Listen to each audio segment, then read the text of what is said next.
ทุกคนรู้จักคำว่า Well Building Standard ไหมครับมันเป็นมาตรฐานใหม่ของการก่อสร้างอาคารครับซึ่งตอนนี้กำลังได้รับความนิยมไปทั่วโลกเลยนะฮะเป็นมาตรฐานที่เพิ่งเกิดขึ้นมาไม่ถึง10 ปีนี้เองโดยเน้นไปที่คุณภาพชีวิตของผู้ที่ใช้อาคารโปรเจกต์ที่ผมอยู่ตอนนี้มีชื่อว่าอนิลสาทร12นะครับเป็นคอนโดระดับลักชัวรี่ของทาง Grand Unity ซึ่งที่นี่นะครับเป็นโปรเจกต์อสังหาประเภทที่อยู่อาศัยแห่งแรกในประเทศไทยนะครับที่ได้ Well Certified ระดับ Gold Level ซึ่งทั้งโลกนี้มีโปรเจกต์ที่ได้ Certified ระดับ Gold Level เนี่ยเพียงแค่ประมาณ400 กว่าโปรเจกต์เท่านั้นเองนะครับซึ่งถือว่าน้อยมากนะวันนี้เดี๋ยวเราจะพาไปเดินดูที่นี่กันว่าที่นี่เขาเป็นยังไงเขาทำยังไงเขาถึงได้รับการ Certify แล้วไอ้ Well Building Standard เนี่ยมันคืออะไรไปชมกัน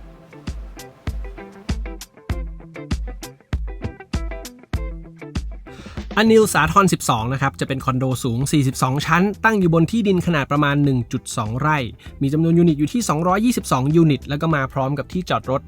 110% นะครับโดยใช้เป็นระบบลิฟต์จอดรถทั้งหมด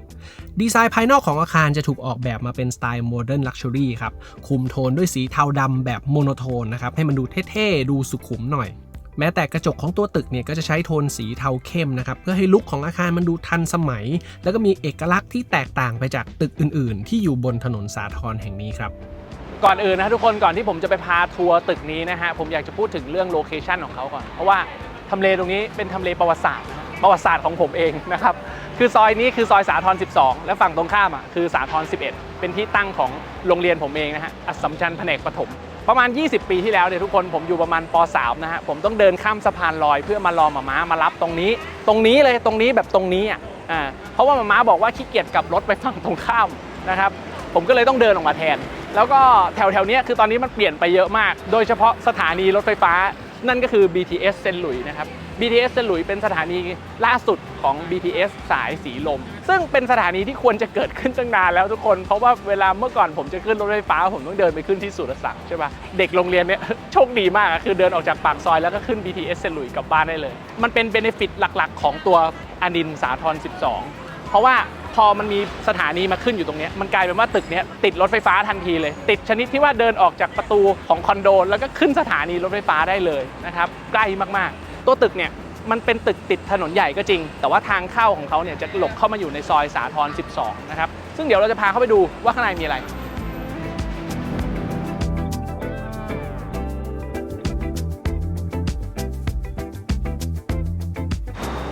อย่างที่ผมพูดไปตอนแรกนะครับว่าโครงการนี้เขาได้รับมาตรฐาน Well Building Standard ซึ่งไอมาตรฐาน Well Building Standard นี่มันคืออะไรนะฮะซึ่งผมจะอธิบายให้ฟังว่ามันคือมาตรฐานของการก่อสร้างอาคารนะโดยคำนึงถึงคุณภาพชีวิตของคนที่เป็นผู้ใช้อาคารซึ่งคนที่เป็นผู้ใช้อาคารในที่นี้มันไม่ได้หมายถึงแค่คนที่อยู่อาศัยที่นี่แต่มันหมายถึงทุกคนเลยที่มันเกี่ยวข้องนะครับไม่ว่าจะเป็นคนที่เขามาทำงานเป็นครั้งเป็นคราวหรืออาจจะหมายถึงช่างที่เขามาก่อสร้างอาคารนี้ก็รวมด้วยซึ่งคนที่เป็นคนกำหนดมาตรฐานนี้มันเป็นองค์กรกลางซึ่งอยู่ที่อเมริกาเขาชื่อว่า IWBI นะครับหรือว่า International Well Building Institute นะครับโดยตัวมาตรฐานนี้มันมีหลายระดับมี Silver มี Gold มี Platinum ที่นี่ได้ระดับ Gold นะครับโดยที่เป็นอาคารประเภทที่อยู่อาศัยที่แรกที่ได้นะครับส่วนในเมืองไทย Platinum ยังไม่มีนะครับทีนี้ไอตัวข้อกำหนดที่ได้มาซึ่งมาตรฐานเนี่ยมันมีหลายข้อมากเลยทุกคนแต่มันจะแบ่งเป็น7หัวข้อใหญ่ๆนะครับ7หัวข้อนี้มีอะไรบ้างมีอันแรกคือ Air นะครับคุณภาพอากาศ Air Quality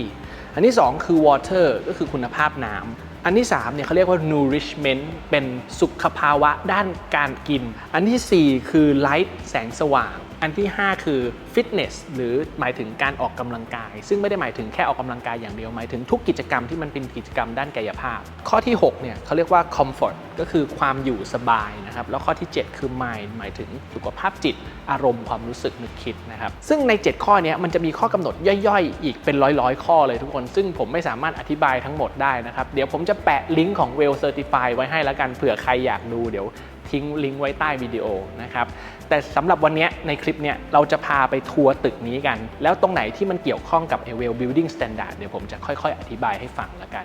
ซึ่งเราจะเริ่มจาก ประตูทางเข้าของเขาก่อนเลยครับเราจะสังเกตว่าประตูทางเข้าของเขาเนี่ยมันจะเป็นประตูอัตโนมัติ2ชั้นใช่ไหมครับมันทำหน้าที่เป็นอินซูเลชันเป็นฉนวนความร้อนนะครับเพราะว่าอากาศของข้างในเนี่ยมันจะเย็นกว่าอากาศข้างนอกดังนั้นไอตัวประตู2ชั้นนี่แหละจะทำหน้าที่ทำให้อุณหภูมิมันเปลี่ยนแปลงช้าลงอย่างที่2มันจะเป็นเรื่องของฝุ่นข้างนอกก็จะเยอะกว่าด้วยการที่มันมีประตู2ชั้นมันก็จะช่วยกรองฝุ่นให้มันเข้ามาในอาคารได้น้อยลง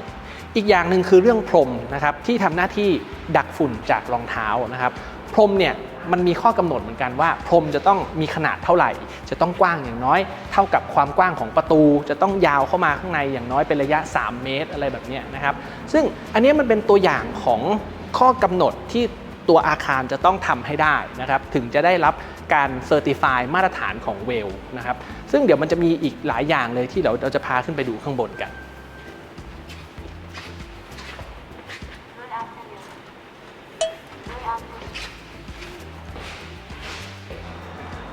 ขึ้นมาที่ชั้น12นะครับชั้นนี้จะเป็นชั้น Facility ของตัวโครงการแล้วก็เขาจะไม่มีห้องพักเลยนะชั้นนี้จะเป็นพื้นที่ส่วนกลางทั้งหมดแล้วก็แบ่งเป็นหลายฟังก์ชันมากๆเดี๋ยวจะค่อยๆพาดูห้องแรกนี้นะครับเขาจะชื่อว่า Anil Lounge ห้องนี้มันก็จะเป็นเหมือนกับ lounge นั่งพักผ่อนนะทุกคนเป็นพื้นที่ living room ที่ลูกบ้านสามารถลงมาใช้งานได้นะครับตรงนี้เขาก็จัดที่เป็นที่นั่งเอาไว้ทำการตกแต่งไว้ให้มันสวยงามหน่อยเปิดเพดานเป็นแบบดับเบิลวอลลุ่มมีผนังกระจกให้แสงธรรมชาติมันส่องเข้ามาแล้วก็สมมุติว่าเรานั่งพักผ่อนอยู่ตรงนี้แล้วก็มองออกไปเห็นวิวข้างนอกสวยๆได้นะครับสิ่งหนึ่งที่อยากจะให้สังเกตนะครับคือพื้นที่ระเบียงด้านนอกที่เขาใส่เป็นต้นไม้เอาไว้เนี่ยมันเป็นพื้นที่ที่ใหญ่มากเลยนะคือความจริงเขาจะขยายพื้นที่ภายในห้องให้มันใหญ่กว่านี้ก็ได้ใช่ป่ะจะได้พื้นที่ข้างในเยอะๆแต่ว่าหนึ่งในข้อกำหนดของ Well Building Standard เนี่ยคือเรื่องของสภาวะจิตใจหรือเรื่องของ mind นะครับคือเขาบอกว่ามนุษย์เนี่ยจะต้องอยู่ใกล้ชิดกับธรรมชาตินะครับไม่ได้อยู่อุดอู้อยู่ในกล่องสี่เหลี่ยมไม่ได้เห็นแต่เหล็กแต่ปูนแต่วัสดุสังเคราะห์ดังนั้นเนี่ยเขาเลยต้องใส่พื้นที่สีเขียวไว้ตรงนี้ด้วยเพื่อให้เราสามารถมองออกไปแล้วรู้สึกว่าเรายังมีปฏิสัมพันธ์กับธรรมชาติอะไรเงี้ยแล้วไอ้พวกสเกลเจอร์งานศิลปะต่างๆที่เขาใส่มาในห้องนี้เขาก็ไม่ได้ใส่มาเล่นๆนะครับมันเป็นหนึ่งในไครทีเรียที่ทำให้มาช่วยจันลงจิตใจของผู้อยู่อาศัยอะไรอย่างนี้เป็นต้นนะครับห้องถัดมานะครับจะเป็นห้องไลบรารีนั่นเองก็จะเป็นห้องอ่านหนังสือส่วนกลางนั่งทำงานนะครับจะสังเกตได้ว่าตรงกลางห้องเขาจะใส่เป็นโต๊ะประชุมเอาไว้สำหรับ8ที่นั่งเผื่อเราจะชวนเพื่อนมาทำรายงานที่บ้านทำงานกลุ่มอะไรเงี้ยก็จะมีพื้นที่ให้ใช้ได้แล้วดูข้างหลังดิเป็นห้องติวเตอร์รูมทุกคนแบ่งเป็นกลุ่มย่อยๆมีกระจกปิดกั้นเพื่อ privacy ได้นะครับอยากจะบอกว่า facility ในตึกเนี้ยเขาจะมีการติดกล้องสำหรับนับจำนวนคนเข้าออกในแต่ละห้องด้วยนะถามว่านับไปทำไมไอ้ตัวเลขพวกนี้มันจะไปโชว์ในแอปของลูกบ้านนะครับสมมุติว่าเราจะมาใช้ห้องนี้แล้วเราสามารถเปิดแอปดูก่อนได้ว่าแบบคนเยอะหรือเปล่ามีคนมาใช้เยอะไหมถ้าเกิดห้องนี้เต็มเราก็ไปใช้ห้องอื่นแทนอะไรเงี้ยเพื่อเป็นการกระจายความหนาแน่นของลูกบ้านให้มันไปใช้ในทุกๆส่วนนะครับห้องนี้นะครับจะเป็นห้อง Kids Room นั่นเองทุกคนก็จะเป็นห้องเด็กเล่นนะครับดูสิเรามีน้องยูนิคอร์นน้อยเรามีตะบองเพชรแล้วเราก็มีบ่อบอลที่เป็นสีขาวล้วนแล้วก็มีสไลเดอร์ด้วยนะฮะนี่คือห้องเด็กเล่นในฝันของเราเลยมาถึงห้องนี้นะผมอยากจะพูดถึงเรื่องหนึ่งที่ผู้ปกครองทั้งหลายน่าจะให้ความสนใจนะครับก็คือคุณภาพอากาศซึ่งเป็นหนึ่งในมาตรฐานแล้วเป็นหัวข้อใหญ่เลยที่ทาง Well Building Standard เขาเป็นคนกำหนดขึ้นมาไว้เรื่องของคุณภาพอากาศเนี่ยมันมีการควบคุมหลายเรื่องนะอันดับแรกคือปริมาณออกซิเจนภายในนี้เขาจะมีการใส่เครื่อง ERV หรือว่า Energy Recovery Ventilator นะครับที่ทำหน้าที่แลกเปลี่ยนอากาศภายในอาคารกับนอกอาคารให้ปริมาณออกซิเจนมันอยู่ในระดับที่เหมาะสมอย่างที่2คือฝุ่นนะครับเขาจะใส่เครื่องกรองอากาศด้วยที่ทำหน้าที่กรองฝุ่น PM 2.5 มีการควบคุมความชื้นสัมผัสให้อยู่ในระดับ 30-50% ตลอดเวลาแม้แต่พวกสารพิษเนี่ยก็จะต้องมีการวัดค่าเพื่อส่งตรวจด้วยนะครับสารพิษคืออะไรบ้างเช่นพวก formaldehyde พวก VOC นะครับ VOC คือ volatile organic compound นะครับซึ่งจะเป็นสารที่มักจะระเหยขึ้นมาจากการผลิตเฟอร์นิเจอร์อย่างเช่นพวกกาวที่มันใช้ในการเชื่อมวัสดุต่างๆหรือว่าพวกสารเคลือบซึ่งพวกนี้บางทีมันระเหยขึ้นมาได้เราจะต้องมีการวัดค่าว่ามันจะต้องไม่เกินเท่าไหร่ต่อเท่าไหร่แปลว่าไอ้พวกเฟอร์นิเจอร์ทั้งหมดที่เราเห็นอยู่ตรงนี้ เขาจะต้องผ่านมาตรฐานในพวกนี้ด้วยมันถึงจะสามารถเอามาติดตั้งในโครงการได้นะครับดังนั้นคนเป็นพ่อเป็นแม่อย่างเงี้ยเราก็อยากจะปล่อยลูกให้ลูกอยู่ใน environment ที่มันปลอดภัยต่อสุขภาพเขาใช่ไหมครับดังนั้นที่นี่มันก็เหมือนกับเรามั่นใจได้อีกระดับหนึ่งประมาณนั้นแหละและสุดท้ายสำหรับชั้น12นี้นะครับก็จะเป็นห้องนี้ครับ Social Dining Room นั่นเองก็จะเป็นห้องกินข้าวส่วนกลางซึ่งเป็น Facility ที่จะเริ่มมีให้เห็นเยอะขึ้นเรื่อยๆในคอนโดยุคใหม่ๆนะครับไอเดียของมันก็คือว่าสมมุติว่าเราอยู่คอนโดแล้วอยากจะชวนเพื่อนมากินข้าวที่บ้านเนี่ยห้องเรามันอาจจะไม่ได้พื้นที่เยอะมากมันอาจจะรองรับคนได้ไม่จำนวนไม่เยอะดังนั้นเขาก็เลยให้มาใช้ห้องนี้แทนซึ่งมีโต๊ะรับประทานอาหาร12ที่นั่งมีเคาน์เตอร์สำหรับเตรียมอาหารมีชุดครัวมีซิงค์ล้างจานมีเตาอบมีตู้เย็นอะไรอย่างเงี้ยแล้วก็มีอุปกรณ์การกินที่สามารถมาใช้ห้องนี้ได้ก็ Facility ของชั้น12เนี่ยก็จะหมดประมาณนี้แล้วแต่มันยังมีอีกนะครับอยู่ที่ชั้น41เดี๋ยวเราพาขึ้นไปดูกัน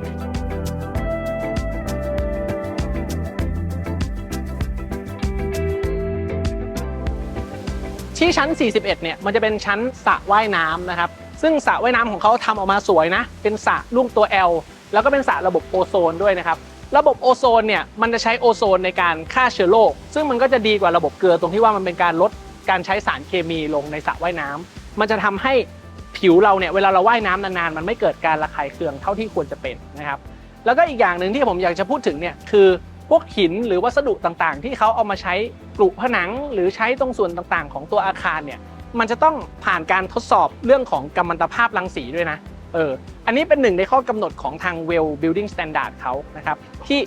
หินเนี่ยก่อนที่จะมาติดตั้งในอาคารแบบนี้ได้เนี่ยจะต้องมีการส่งตัวอย่างหินไปเข้าแลบก่อนเพื่อตรวจหาเรดอนว่ามันมีการปล่อยอนุภาคออกมาหรือเปล่านะครับเพื่อถ้าเกิดผ่านแล้วถึงจะเอามาติดตั้งในอาคารได้ซึ่งบางคนฟังแล้วจะรู้สึกว่ามันต้องขนาดนั้นเลยเหรอใช่ครับมันต้องขนาดนั้นแหละแล้วก็ตรงนี้ผมอยากจะพามาดูวิวครับวิวของที่นี่สวยมากเลยทุกคนตัวตึกนี้เราสามารถเดินได้รอบเลยนะชั้นเนี่ยสามารถมองเห็นวิว360องศาเลยแต่วิวที่สำคัญมันคือทิศนี้ครับที่เราจะมองเห็นถนนสาทรแล้วก็เห็นซิตี้วิวที่มันเป็นตึกที่สวยๆบนสาทรเนี่ยเรียงรายกันไปเป็นอีกหนึ่งมุมที่ไม่ค่อยเห็นในตึกทั่วไปนะครับ Facility อย่างสุดท้ายนะครับจะอยู่ที่ชั้น42ครับซึ่งเป็นชั้นบนสุดแล้วนะครับชั้นนี้คือ Panoramic Gym นั่นเองทุกคนซึ่งจะเป็นส่วนของห้องออกกำลังกายนะครับก็เป็นห้องฟิตเนสที่มีอุปกรณ์สำหรับออกกำลังกายอยู่เต็มไปหมดเลยนะฮะอันนี้จะเป็นของยี่ห้อ Techno Gym นะครับมีอยู่หลายเครื่องเลยแล้วด้านในเนี่ยก็จะมีห้องย่อยที่เอาไว้เล่นพิลาทิสไว้ต่อยมวยไว้เล่นโยคะเต้นแอโรบิกอะไรแบบนี้ครับแล้วก็ที่เนี่ยเขาจะมีคลาสด้วยนะฮะซึ่งคลาสออกกำลังกายเนี่ยเป็นหนึ่งในข้อกำหนดที่ทาง Well Building Standard เขากำหนดให้มีด้วยนะมาตรฐานของ Well เนี่ยโอเคเขาก็จะมีการบอกแหละว่าอุปกรณ์จะต้องมีอะไรบ้างจะต้องวางตรงไหนจะต้องจัดวางยังไงเพื่อไม่ให้มันใช้งานสะดวกและไม่เกิดอาการบาดเจ็บแต่พวกคลาสเนี่ยคือเขาบอกว่าเอาไว้สำหรับเปลี่ยนอิริยาบถของการออกกำลังกายแล้วมันสามารถให้ผู้อยู่อาศัยเนี่ยออกกำลังกายได้ในหลายรูปแบบแล้วระหว่างทางที่เราขึ้นมาเนี่ยไม่ว่าจะเป็นจอทีวีที่อยู่ตรงล็อบบี้หรืออยู่ในลิฟต์เนี่ยมันจะมีการแจ้งบอกลูกบ้านด้วยว่าเดี๋ยววันไหนจะมีคลาสอะไรแล้วเปิดให้เล่นตอนกี่โมงแล้วเดือนนี้จะเป็นอะไรเดือนหน้าจะเป็นอะไรแบบนี้นะครับก็ Facility ของเขามันจะหมดไปเพียงเท่านี้แล้วนะครับเดี๋ยวต่อไปเราจะลงไปดูกันบ้างว่าในห้องของเขามันมีรายละเอียดอะไรบ้าง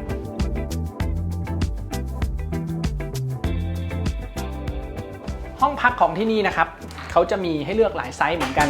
ตั้งแต่ 1 bed ไปจนถึง 3 bed เลยเริ่มต้นตั้งแต่ประมาณ45ตารางเมตรซึ่งก็คือห้องนี้นะครับไปจนถึง3 bed 110กว่าตารางเมตรซึ่ง3 bed ตอนนี้เขาขายหมดแล้วเหลือแต่1 bed กับ2 bed นะครับ1 bed เนี่ยเขาราคาเริ่มต้นอยู่ที่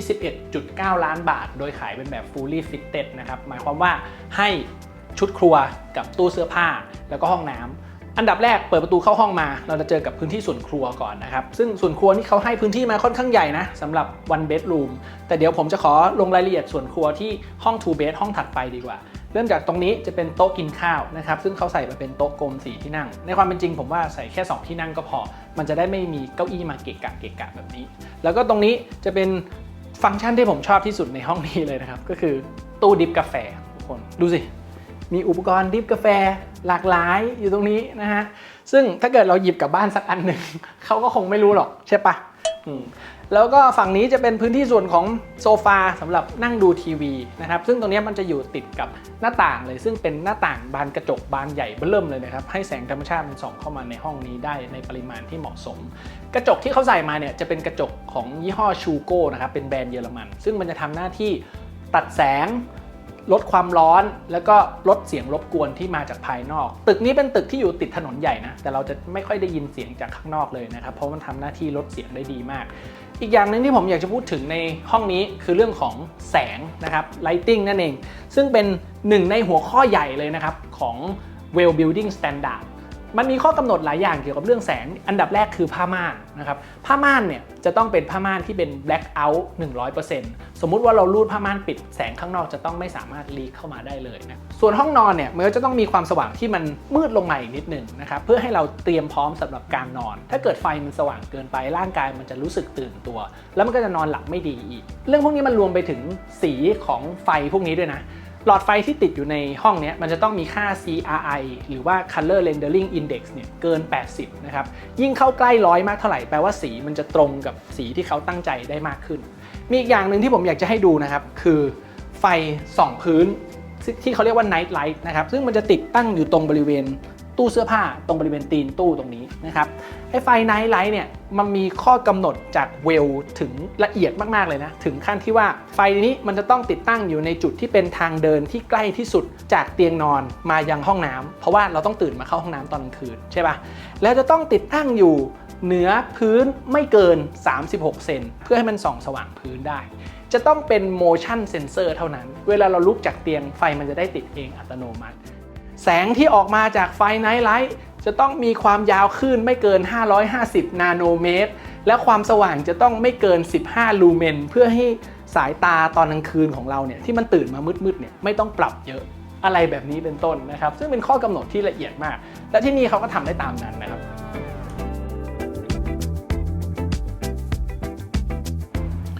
ส่วนห้องนี้นะครับจะเป็นห้อง two bedroom ขนาด63ตารางเมตรนะครับซึ่งเมื่อเทียบกับ 2 bed ทั่วๆไปห้องนี้มันจะถือว่าไซส์ compact ลงมาหน่อยใช่ไหมเพราะว่าปกติเราจะมักจะเจอ 2 bed 70-80 ตารางเมตรมากกว่านะแต่อย่างไรก็ดี63มันก็ใหญ่กว่า45มันก็ใหญ่กว่าห้อง 1 bed เมื่อกี้สิ่งที่ได้เพิ่มขึ้นมาก็คือพื้นที่เรามีพื้นที่ใส่โต๊ะกินข้าวมากขึ้นนะครับหรือขนาดของครัวก็ใหญ่ขึ้นครัวเนี่ยที่ผมอยากให้มาดูที่ห้องนี้เพราะว่าห้องนี้มันจะได้วัสดุมาตรฐานตามแบบของโครงการเลยคือจะได้หน้าบานเป็นไฮกลอสสีขาวแบบนี้นะครับซึ่งผมว่ามันดูสะอาดสะอ้านดีนะฮะแล้วก็อุปกรณ์ที่เขาใส่มาก็จะมีเตาไฟฟ้ามีที่ดูดควันของยี่ห้อ Bosch มีเตาอบด้วยนะครับตรงนี้จะมีเครื่องล้างจานนะของ Bosch เหมือนกันซึ่งจะเป็นเครื่องล้างจานรุ่นที่มันจะมีไฟโปรเจคเตอร์ที่ส่องลงไปที่พื้นแสดงสถานะการทำงานของเครื่องได้ซึ่งผมว่ามันก็เจ๋งดีนะครับแล้วก็จะมีตู้เย็นแบบฝังซ่อนอยู่ตรงนี้ทีนี้ well building standard เนี่ยมันมีข้อกำหนดมากมายเลยนะครับเกี่ยวกับเรื่องครัวซึ่งมันจะอยู่ภายใต้หัวข้อที่เรียกว่า nourishment นะครับซึ่งคือสุขภาวะด้านการกิน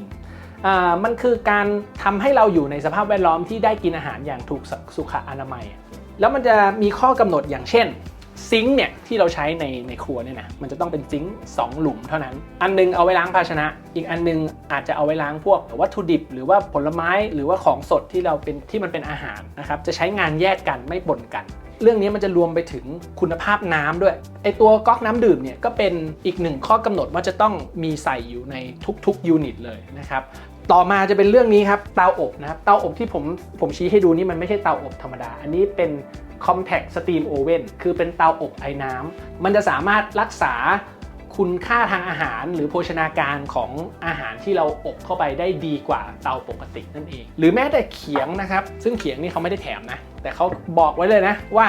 ต้องมี2อันนึงเอาไว้หั่นของสดอีกอันนึงเอาไว้หั่นของที่ปรุงสุกเสร็จแล้วอะไรอย่างเงี้ยซึ่งก็จะไม่ใช้ปนกันนะครับแล้วก็ตู้เย็นนะฮะตู้เย็นเนี่ยต้องเป็นรุ่นที่ชั้นล่างสุดเนี่ยจะต้องมีลิ้นชักสำหรับเก็บของสดที่มีฝาปิดนะครับไม่ให้กลิ่นมันมาตีกับอย่างอื่นอะไรเงี้ยจะต้องมีตำแหน่งที่บอกสถานะของอุณหภูมิอย่างน้อย2จุดนะครับหรือถ้าจะให้ละเอียดกว่านั้นนะครับถ้าบางคนจะไปเบอร์ใหญ่กว่านั้นรู้ไหมว่าอุณหภูมิสำหรับการเก็บผักกับผลไม้แต่ละชนิดมันใช้อุณหภูมิไม่เท่ากันผักส่วนใหญ่จะอยู่ที่ประมาณ 1-4 องศา แล้วถ้าเกิดเป็นผลไม้ส่วนใหญ่จะอยู่ที่6ถึง12องศานะครับแต่มันจะมีข้อยกเว้นบางอย่างเช่นองุ่นจะต้องเก็บใน 1-4 องศาเท่านั้นอะไรเงี้ยเรื่องพวกนี้คือเขาเขียนไว้ในhandbook ของ Well Building Standard เลยนะซึ่งแบบไม่น่าเชื่อเหมือนกันนะครับแล้วฝั่งนี้ก็จะเป็นพื้นที่ของห้องนั่งเล่นก็จะเป็นส่วนของโซฟานั่งดูทีวีนะครับพื้นที่ตรงนี้มันก็จะใหญ่ขึ้นเมื่อเทียบกับห้อง1 bed ส่วนฝั่งนี้ก็จะเป็นทางเดินไปยังโซนห้องนอนแล้วนะครับห้องนอนก็จะมีห้องนอนเล็กกับห้องนอนใหญ่นะฮะโดยที่ห้องนอนเล็กเนี่ยมันจะไม่มีห้องน้ำในตัวสมมุติว่าเราจะใช้ห้องน้ำจะต้องเดินข้ามมาฝั่งนี้ส่วนเดินถัดเข้าไปด้านในก็จะเป็นส่วนของ Master Bedroom แล้วนะครับ Master Bedroom ก็จะไม่ได้มีอะไรมากแหละเป็นพื้นที่ของเตียงนอนที่จะอยู่ติดกับหน้าต่างรับวิวที่ปลายเตียงแบบนี้จะสังเกตว่าเขาให้หน้าต่างมาบานใหญ่เบ้อเริ่มเลยนะมองเห็นวิวที่ชัดเจนมากฝั่งนี้เป็นตู้เสื้อผ้าแล้วก็เดินเข้าไปด้านในสุดจะเป็นส่วนของห้องน้ำแล้วนะครับห้องน้ำก็ไม่ได้มีฟังก์ชันอะไรมากเป็นห้องน้ำปกติแต่ว่ามันจะมีพื้นที่ฝั่งนี้ครับที่ได้ใหญ่กว่าห้อง1 bed นิดนึงตรงที่ว่ามันจะได้อ่างอาบน้ำเพิ่มมาด้วยแล้วก็จะเป็นอ่างอาบน้ำที่มองเห็นวิวด้วยนะครับ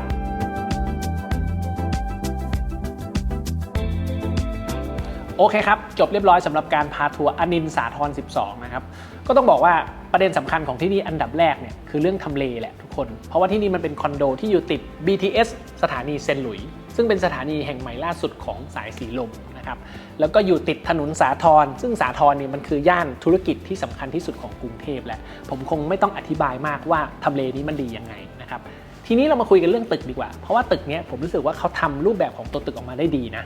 ที่ดินของที่เนี่ยมันแค่ประมาณ1 ไร่นิดๆเท่านั้นเองแต่สามารถสร้างเป็นตึกสูง40 กว่าชั้นได้นะครับขึ้นไปข้างบนมองเห็นวิวที่สวยงามของตัวย่านสาทรตรงนี้ภายในเขาจัดตกแต่งออกมาได้สวยงามมันอาจจะดูเรียบๆหน่อยไม่ได้หวือหวามากแต่ผมรู้สึกว่ามันเป็น timeless design ที่มันสามารถดูสวยงามได้นานๆแล้วเขาก็จัด facility มาให้ค่อนข้างจะครบครันที่มันจะเพียงพอรองรับลูกบ้านประมาณ200 กว่ายูนิตนี้ได้แต่ทีนี้ตัวห้องของเขาเนี่ยเขาไม่ได้ทำห้องไซส์ใหญ่มากอยู่ที่ประมาณ40 กว่า60 กว่าไปจนถึง100 กว่าตารางเมตรนะครับซึ่งสาเหตุที่เขาทำแบบนั้นมันเป็นเพราะว่าราคาต่อตารางเมตรของที่เนี่ยมันค่อนข้างจะสูงแล้วดังนั้นถ้าเกิดขนาดของห้องมันยิ่งใหญ่ขึ้นไปอีกมันจะคูณกันออกมาแล้วราคาห้องมันจะไปไกลมากมันจะทำให้มันมีจำนวนคนน้อยลงไปอีกที่หยิบจับเป็นเจ้าของได้เขาก็เลยเลือกที่จะทำยูนิตไซส์ที่มันเล็กลงมาหน่อยนั่นเองแต่สุดท้ายเนี่ยเราคงต้องมาคุยกันเรื่อง Well Certify นะครับว่า Well Building Standard เนี่ยมันสำคัญกับเรามากแค่ไหนเราจำเป็นไหมที่เราจะต้องอยู่ในตึกที่มันมีสแตนดาร์ดอันนี้นะครับ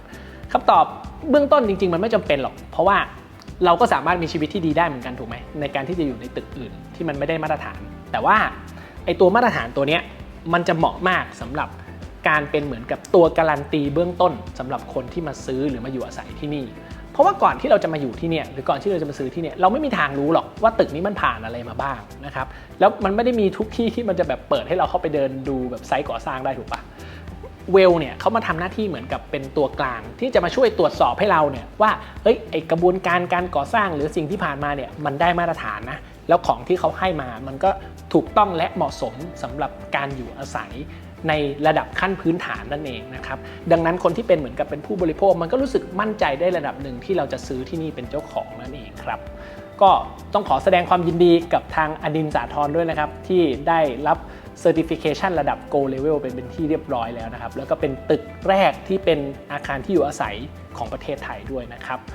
ก็จบแต่เพียงเท่านี้สำหรับคลิปนี้ครับตอนหน้าจะพาไปดูที่ไหนอีกต้องกดติดตามนะฮะวันนี้บุ๋มธลิตขอลาไปก่อนสวัสดีครับ